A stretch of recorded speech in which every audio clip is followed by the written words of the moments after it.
सो बच्चों, आप लोगों को भी पता है कि आपकी 12th की सीबीएसई की डेट शीट आ चुकी है ऑलरेडी। अब डेट शीट आने के बाद बारी है कि आप लोग एक प्रॉपर स्ट्रैटेजी फॉलो करें, बिकॉज बहुत सारे ऐसे स्टूडेंट हैं जो इस चीज़ में अभी स्टक्ड हैं कि यार मेरे को 12th बोर्ड्स पर फोकस करना है या फिर मुझे अपने नीट पर फोकस करना है, क्योंकि बोर्ड्स आपका 1.5 महीना तो ले ही रहा है और साथ ही साथ अब आप लोगों के प्री बोर्ड्स भी स्टार्ट होने वाले हैं। जनवरी में हम लोगों के प्रैक्टिकल्स भी होंगे और अभी तक भी आप लोगों ने 11th का सिलेबस बिल्कुल भी नहीं पढ़ा है। आप लोग उन कैटेगरी के स्टूडेंट्स हैं जो एंड तक सोते रहते हैं, लेकिन ये बोलते हैं ना यार कि जब जागे तभी सवेरा। तो डोंट वरी, इस वीडियो के अंदर मैं आप लोगों को बताने वाली हूँ कि आप लोगों को अपने 12th बोर्ड्स के साथ साथ अपनी नीट की प्रिपरेशन को भी कैसे कर सकते हो। लेकिन उससे पहले I am going to give you 2 option. उन दोनों ऑप्शंस में से आपको एक ऑप्शन सेलेक्ट करना होगा एंड उसी ऑप्शन के अकॉर्डिंग मैं आप लोगों को कंप्लीट स्ट्रैटेजी यहाँ पर शेयर करने वाली हूँ। तो सबसे पहली चीज़ आती है हमारे पास कि भाई सबसे पहले यू हैव टू डिसाइड कि आप लोगों को अभी बोर्ड्स पर फोकस करना है या फिर यू आर द वन कि यार कुछ भी हो जाए, बोर्ड एग्जाम हो या कुछ भी, मुझे एक एग्जाम्पल सेट करना है कि 12th बोर्ड्स के साथ साथ भी नीट क्रैक किया जा सकता है, मुझे अपना 1 ईयर वेस्ट नहीं करना है।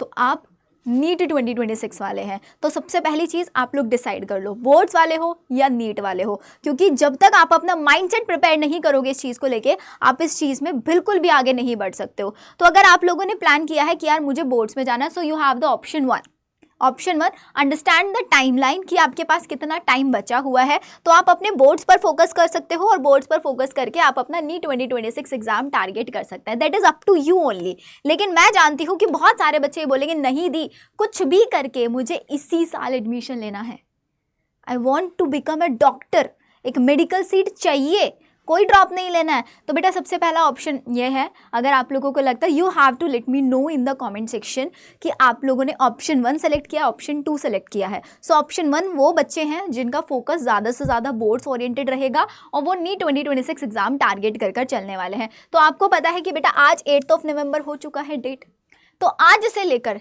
नवंबर एंड तक आप लोगों के प्री बोर्ड्स में टाइम निकल जाएगा, ये तो हमें पता ही है। जनवरी पूरा का पूरा प्रैक्टिकल्स में निकल जाएगा, फरवरी से मार्च एंड तक बोर्ड्स एग्जाम में निकल जाएगा। लेकिन जो बच्चे ऑप्शन 1 सेलेक्ट करेंगे उनको नीट का एग्जाम तो देना है, एक्सपीरियंस के लिए दे देना बेटा, लेकिन नीट का एग्जाम देना जरूर है क्योंकि वहाँ पे कोई लिमिटेड अटेम्प्ट्स नहीं है। तो आप लोगों का जो अप्रैल मंथ रहने वाला है, आप देखो सबसे पहली चीज़ 2026 के लिए बोल रही हूँ, लेकिन इस साल भी कमी नहीं छोड़नी है। तो जो भी आप अपना 12th का सिलेबस पढ़ेंगे, बस एक चीज़ का ध्यान रखना है कि आपको ये जो 12th का सिलेबस है इसी को ही 100% कॉन्सेप्ट पढ़ने हैं अच्छे से और नीट के PYQs लगाने हैं, क्योंकि अब नीट का पेपर आता है 720 मार्क्स का, जिसमें 11th एंड 12th दोनों का वेटेज होता है। तो अगर आप अपना बोर्ड्स ओरिएंटेड भी कर रहे हो ना, तो आपके 12th के सारे चैप्टर इस तरीके से आप लोगों को प्रिपेयर करने हैं सो दैट आप लोगों का नीट में एक भी क्वेश्चन उन चैप्टर से मिस नहीं होना चाहिए। तो आपके आउट ऑफ द 720 350 तो स्कोर आना ही आना चाहिए, राइट। तो आप लोगों को ये फोकस करना है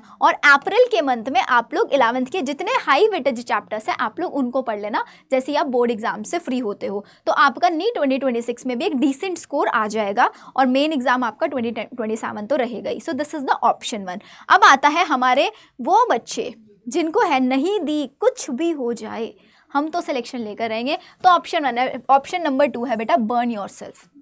कितने भी चैलेंजेस आए, कितने भी माइंड हमें एक्सक्यूजेस दे, नहीं प्री बोर्ड्स है, प्रैक्टिकल्स है, प्रैक्टिकल फाइल बनानी है, 12th के साथ नीट क्रैक नहीं हो सकता, कितना भी माइंड में एक्सक्यूजेस आए, करना है तो करना है। This is the dedication. तो सबसे पहली चीज़ आप लोगों को, ये चीज़ें बाद में बताऊंगी, 1 मंथ का मैं एक चैलेंज देने वाली हूँ। So if you are the one who has selected option number 2, then this challenge is for you. There is 1 month challenge. अब आज आप इस वीडियो को देख रहे हैं तो आपका चैलेंज आज से स्टार्ट हो रहा है। आप इस वीडियो को 2 दिन बाद देख रहे हैं, आप इस वीडियो को कितने भी दिन बाद देख रहे हैं, आपका चैलेंज आज से स्टार्ट हो रहा है। तो मैं यहाँ पर 8 नवंबर से लेकर 8 दिसंबर का चैलेंज आप लोगों को दे रही हूँ। बेटा कुछ भी है, एनीथिंग, लाइन लिखिए बर्न योरसेल्फ। तो आपको एक टारगेट दिया है, 30 डेज का टारगेट है बेटा। तो 30 डेज बोले तो 30 चैप्टर आपको, और कौन से चैप्टर 11th के, अब स्कूल जा रहे हो डजेंट मैटर, ट्यूशन जा रहे हो डजेंट मैटर, करना है तो करना है, अगर ये ठान लिया है तो करके रहेंगे। तो आप लोगों को 1 डे 1 चैप्टर टारगेट करके चलना है। अब चैप्टर आप लोग डिसाइड कर सकते हैं।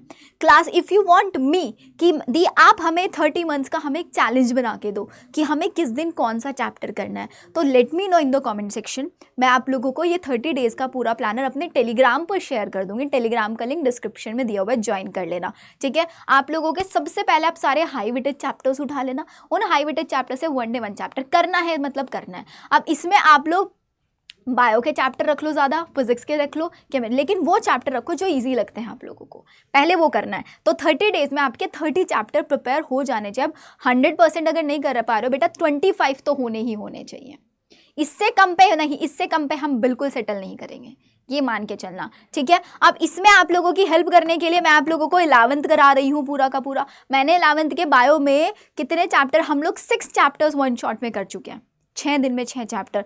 तो आप लोग मेरे वो सीरीज़ भी ले सकते हैं, बायोब्लास्ट सीरीज़ है जिसमें पूरा 11th का बॉटनी सेक्शन में करा रही हूँ। एग्जैक्टली 2 बजे क्लास होती है। बायोब्लास्ट की पूरी प्लेलिस्ट बना रखी है, उस प्लेलिस्ट में जाकर आप लोग चेक कर सकते हैं। लेकिन जो आप 1 डे 1 चैप्टर करेंगे बेटा, मेक श्योर अच्छे से नोट्स बनाना है, क्योंकि यही नोट्स हमारे काम आएंगे बाद में रिवाइज करने के लिए, और साथ ही साथ मुझे नीट के PYQs भी सॉल्व करने हैं।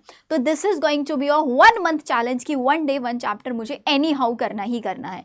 अब क्या क्या ध्यान रखना है बेटा, डेली 11th का 1 चैप्टर विद स्कूल आवर्स, अब वो आप मैनेज करोगे, आप अर्ली मॉर्निंग उठ के करो। देखो इसीलिए लाइन लिखी है बर्न योरसेल्फ, कैसे भी करो, लेकिन टारगेट है इसको बिल्कुल भी डिले नहीं करना है। 12th के जो चैप्टर्स है वो भी आप लोगों को नीट के PYQs के साथ साथ, अभी प्री बोर्ड चल रहा है तो प्री बोर्ड का एक पर्टिकुलर सिलेबस होगा, होल सिलेबस क्या रहा है, तो मेक श्योर हर चैप्टर को नीट के PYQs के साथ प्रिपेयर करो, और उसके साथ साथ ये 1 डे 1 चैप्टर सीरीज लेके चलनी है। और आप लोगों को जब आपके प्रैक्टिकल्स होंगे तो प्रैक्टिकल्स के टाइम पे काम कम होता है, स्ट्रेस ज़्यादा होता है कि यार वाइवा में पता नहीं एग्जामिनर क्या पूछ लेगा क्या नहीं पूछ लेगा। डोंट वरी, जब बायो का प्रैक्टिकल हो ना मुझे बता देना कमेंट सेक्शन में, मैं आप लोगों को क्वेश्चंस बना के दे दूंगी, ठीक है। वही कॉमन क्वेश्चंस आए, क्वेश्चन सिलेबस से ही आता है। तो अगर आपने अपने 12th के चैप्टर अच्छे से किया हो तो वाइवा की टेंशन मत लो, और कितनी भी टेंशन लेना बेटा, फिर भी एग्जाम में हर कोई फुल मार्क्स दे देता है। तो आपको प्रैक्टिकल्स के टाइम पर अपना टाइम वेस्टेज को अवॉइड करना है जितना ज़्यादा से ज़्यादा हो सके। बहुत सुंदर सुंदर प्रैक्टिकल फाइल्स बनाने की भी ज़रूरत नहीं है, इस टाइम को यूटिलाइज करना है, अपना 11th रिवाइज करना है, क्योंकि 12th तो हम लोग एग्जाम के फियर में कर ही लेंगे, ठीक है। ये मैंने आप लोगों को बता दिया। अब आप लोगों के लिए मैंने पूरा का पूरा एक प्लानर रेडी किया है, ध्यान से समझ लेना प्लानर। अगर समझ लोगे ना तो माइंड में एग्जाम तक की पूरा का पूरा स्ट्रैटेजी सेट हो जाएगी कि मुझे अब करना क्या है। तो अब 9 नवंबर से लेकर आज से 8 नवंबर से 8 दिसंबर तक मैंने बता दिया 1 डे 1 चैप्टर करोगे। अब जैसे ही 8 दिसंबर आएगा उससे 30 दिसंबर, मतलब पूरे दिसंबर में आप लोगों को क्या करना है, क्योंकि हमारा 12th का, क्योंकि देखो मैं नहीं चाहती बोर्ड्स में फेल हो, बोर्ड्स में भी अच्छा करेंगे, नीट में भी अच्छा करेंगे, हम लोग दोनों में अच्छा करना है। तो हमारे पास फिजिक्स में ज़्यादा टाइम नहीं है, क्योंकि 18 फरवरी को फिजिकल एजुकेशन का एग्जाम है, और देन 20 फरवरी को मेरा फिजिक्स है, एक दिन है बीच में। कैसे मैनेज करना है, तो मैनेज करने के लिए फिजिक्स का सिलेबस मुझे पढ़ना है, और मुझे तो नीट ओरिएंटेड पढ़ना है। तो 8 दिसंबर से 30 दिसंबर तक हमारा फोकस ये रहेगा कि मैं अपनी पूरी 12th की फिजिक्स बहुत अच्छे से फिनिश कर लूँ, एटलीस्ट 80% तो मैं फिनिश कर ही लूँ, अच्छे से नोट्स बना लूँ और नीट के PYQs लगा लूँ। साथ ही साथ हम लोग केमिस्ट्री भी ज़्यादा फोकस, क्योंकि केमिस्ट्री में भी ज़्यादा टाइम नहीं है, 1 हफ्ते का टाइम है, उस 1 हफ्ते में ही आप लोगों को सारे चैप्टर भी करना है और नीट के PYQs भी सॉल्व करना है। तो ये पूरा दिसंबर मंथ हम लोग डेडिकेट कर रहे हैं फिजिक्स और केमिस्ट्री को। साथ ही साथ मेरा फिजिकल एजुकेशन का भी एग्जाम है, तो हम बीच बीच में मतलब इस टाइम में हर ऑल्टरनेट डेज पे होता है ना, कभी कभी फिजिक्स पढ़ते पढ़ते बोर हो गए तो हम लोग फिजिकल एजुकेशन, हम लोग रील्स स्क्रॉल नहीं करेंगे अब, ठीक है। हम लोग शॉर्ट स्क्रॉल नहीं करेंगे, हम लोग इधर उधर टाइम वेस्ट नहीं करेंगे। अगर मैं बोर हो रही हूँ तो मैं सब्जेक्ट स्विच करूंगी, तो आप फिजिकल एजुकेशन पढ़ोगे बीच बीच में, क्योंकि उसमें भी पास होना है आप लोगों को, ठीक है। तो ये पूरा दिसंबर हमारा ऐसे निकल गया। फिर दिसंबर के बाद जनवरी होगा मेरा प्रैक्टिकल। अब प्रैक्टिकल के टाइम पे माइंड में स्ट्रेस बहुत ज़्यादा होता है, नया नहीं पढ़ पाओगे। तो जो 1 मंथ में हम लोगों ने चैलेंज लिया था ना, अब पढ़ तो लिया है, उसको रिवाइज भी तो करेंगे। तो पूरा जनवरी हमारा फोकस सिर्फ और सिर्फ रिविजन होगा, क्योंकि मैंने साथ ही साथ फिजिक्स भी कर लिया 12th का, हमने केमिस्ट्री पे भी फोकस कर लिया है। तो ये सारा का सारा, क्योंकि रिवीजन बहुत ज़्यादा ज़रूरी है, जितना ज़्यादा ज़रूरी है नया पढ़ना उतना ही ज़्यादा ज़रूरी है रिवीजन करना। तो प्रैक्टिकल्स के साथ साथ हम लोग अपना रिवीजन और PYQs पे कॉन्टिन्यूसली फोकस करते रहेंगे पूरा जनवरी। देन इसके बाद आता है फरवरी। अब फरवरी में ही मेरे एग्जाम स्टार्ट हो रहे हैं, तो क्या करेंगे बेटा, 1 फरवरी से लेकर 12 फरवरी तक हम लोग फिजिक्स करेंगे। क्यों? क्योंकि 18 फरवरी को है मेरा क्या, फिजिकल एजुकेशन का। तो फिजिकल एजुकेशन हम लोगों ने थोड़ा थोड़ा दिसंबर में भी पढ़ लिया था। अब फिजिकल एजुकेशन के लिए मेरे पास 5 से 6 दिन इनफ है। फिजिक्स के साथ साथ हम लोग बीच बीच में फिजिकल एजुकेशन भी पढ़ते रहेंगे। पूरा दिन फिजिक्स तो नहीं पढ़ पाएंगे, पूरा पूरा दिन मैंने बोला है फिजिक्स पढ़ने के लिए। इसमें 11th रिवाइज भी करोगे और उसमें 12th वाली फिजिक्स भी करते रहोगे आप साथ साथ। तो यहाँ पे रिविजन कर रहे हैं, PYQs लगा रहे हैं, फिजिकल एजुकेशन भी कर रहे हैं। 17 फरवरी को 18 को फिजिकल एजुकेशन का एग्जाम देकर आ गए। उसके बाद 20 फरवरी को है मेरा फिजिक्स। हमने यहाँ फिजिक्स पढ़ लिया, हमने यहाँ फिजिक्स पढ़ लिया। अब now I am ready to give the physics exam. फोड़ के आएंगे फिजिक्स के एग्जाम में भी। देन इसके बाद है मेरा केमिस्ट्री बेटा। अब हमने केमिस्ट्री दिसंबर में अच्छे से सिलेबस कंप्लीट कर लिया था और मैंने जनवरी में अपना रिवीजन करते रहा, तो मेरा बोर्ड्स भी तैयार हो गया है। और यहाँ पर 27 फरवरी को हम लोग एग्ज़ाम मस्त देकर आएंगे, है ना, 28 फरवरी को। अब ये देने के बाद आता है इंग्लिश। दी हमने इंग्लिश तो पढ़ा ही नहीं बेटा, टाइम देखो कितने सारे दिन हैं। तो अब इस बीच में इंग्लिश पढ़ेंगे। अब क्या करना है, अब मैंने फिजिक्स कर लिया, केमिस्ट्री कर लिया, पूरा 12th के एग्जाम्स भी मैंने दे दिया है। अब बारी आती है 11th की। तो बेटा इस टाइम पीरियड में इंग्लिश तो पढ़ेंगे, तो क्या करना है, पूरे दिन में 4 से 5 घंटे आपको इंग्लिश करके चलना है। ये प्लानर लिख लो अपने पास, भूलना नहीं है इसको। इस वीडियो को सेव करके रख लेना, ये वीडियो आपको बहुत काम आने वाली है। बहुत सोच समझ के वीडियो मैं आप लोगों के लिए बना रही हूँ। तो पूरा दिन तो नहीं पढ़ेंगे, 4 से 5 घंटे इंग्लिश कर लेंगे हम लोग, क्योंकि इंग्लिश में भी पास होना ज़रूरी है, नहीं तो कॉम्पिटिटिव एग्जाम से बाहर हो जाएंगे।